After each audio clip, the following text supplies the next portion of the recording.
Jika kita melihat soal seperti ini, maka kita harus melihat balik gelombang elektromagnetik. Salah satu sifatnya itu merupakan gelombang transversal.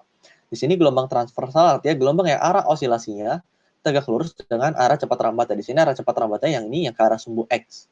Jadi di sini kita lihat tegak lurus. Kemudian yang kedua, untuk gelombang frekuensi audio di sini yang infrasonik lebih kecil dari 20 Hz, audiosonik 20 sampai 20.000 Hz, dan ultrasonik lebih besar dari 20.000 Hz.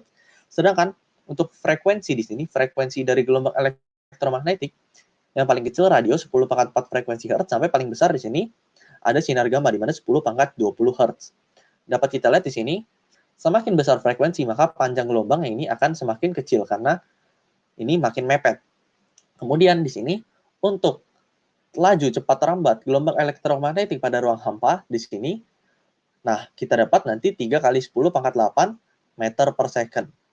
Ini sama dengan kecepatan cahaya. Dengan rumusnya di sini untuk mencari C atau laju cepat rambatnya adalah 1 per akar dari mu 0 dikali epsilon 0. Dengan epsilon 0 adalah permitivitas listrik dan mu 0 adalah permeabilitas magnet. Karena ini untuk mencari di ruang hampa, maka kita gunakan permitivitas dan permeabilitas di ruang hampa. Kita dapat jawabannya adalah 3 kali 10/8 meter per second yang setara dengan kecepatan cahaya. Kita lihat di sini untuk pernyataan yang pertama, sifat transversal gelombang bidang elektromagnetik dapat ditunjukkan dengan percobaan polarisasi.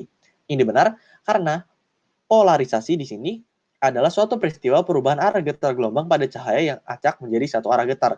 Gejala polarisasi hanya dapat dialami oleh gelombang transversal. Jadi di sini polarisasi dapat digunakan untuk membuktikan bahwa gelombang elektromagnetik itu transversal atau bukan. Jadi yang pertama benar. Kemudian yang kedua, di ruang hampa kelajuan sinar X lebih besar daripada kelajuan gelombang radio. Kita lihat di sini, sinar X dan gelombang radio sama merupakan gelombang elektromagnetik. Dan pada ruang hampa, gelombang elektromagnetik laju cepat rambatnya sama dengan kecepatan cahaya. Jadi, sinar X dan gelombang radio harusnya lajunya sama pada ruang hampa, yaitu 3 kali 10/8 meter per second. Maka yang kedua salah. Kemudian yang ketiga di sini, kelajuan gelombang elektromagnetik dipengaruhi medium perambat. Ini benar, karena berbeda-beda tergantung medium perambatnya. Jika di ruang hampa di sini, maka kita dapat kecepatannya 3 kali 10/8 meter per second. Jika di medium lain, maka di sini otomatis nilai dari permisivitas listrik dan permeabilitas magnet di medium tersebut berbeda. Jadi nanti kita dapat kecepatannya juga berbeda. Maka yang ketiga ini benar. Kemudian yang keempat, gelombang elektromagnetik mempunyai panjang gelombang lebih besar daripada gelombang bunyi. Kita lihat di sini, semakin besar frekuensi, maka panjang gelombang akan semakin kecil.